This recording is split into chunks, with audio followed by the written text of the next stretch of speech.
There are 5 common misconceptions about mold, and if you can understand these, then you're going to know more than 95% of the people in the world out there.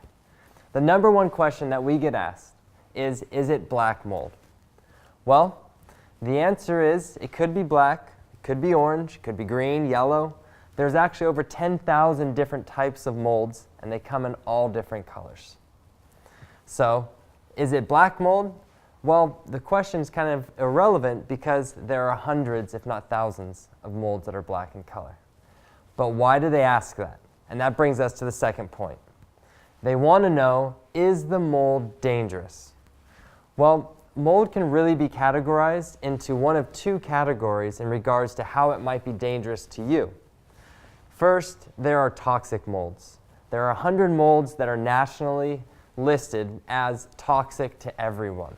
They have what's called a mycotoxin that gets distributed out on the spores of the mold, and those mycotoxins are dangerous to everyone that they come in contact to. And then you have the other 9,900 or so molds, and those actually have an allergic reaction. So just as someone may be allergic to bee pollen or to peanut butter or to cut grass, people have different reactions, allergic reactions, to the different types of mold spores. So the answer at the end of the day is, how does it relate to you? All molds are taken care of the same way, regardless of its type. With some of the really toxic molds, they might have a little more stringent. We might go an extra step, but in general, they're all taken care of exactly the same way. So is the mold dangerous? The only way to know is to have a hygienist come in and test, give you the lab results, and you can categorize it, but they're all going to be taken care of the same way.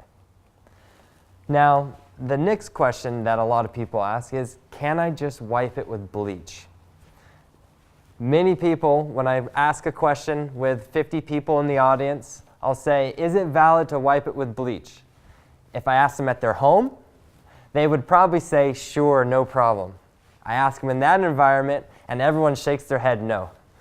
Well, the answer is there is a time and place that mold can just be wiped, and there's a time and place where it needs to be dealt with professionally. Let's use an example.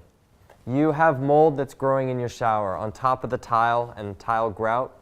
That just needs to be topically dealt with. We do not recommend the use of bleach. Bleach is very caustic and can be very dangerous, but there are other fungicides that can be used to clean that off, and that would be a very correct application for its use. Of course, you would want to open up the windows and exchange the air out of that bathroom for any spores that might have been stirred up. Take that same bathroom and put a water loss situation where water has penetrated into the walls. Now you have mold that's growing on porous surfaces, and that mold has gotten into the wall. Now, if you were just to surface wipe the mold off the surface, then if it's still wet, it'll grow back. But either way, you're going to continue to have mold inside the walls. And when those walls breathe, as all walls do, and exchange air with the inside of the house, you're going to have those mold spores coming out into your air, and you're going to have all the negative effects of having a mold. So anytime that it's not a non-porous surface, or anytime there's a really large amount of mold, even if it was a non-porous surface, those are situations where you want to make sure it's professionally removed.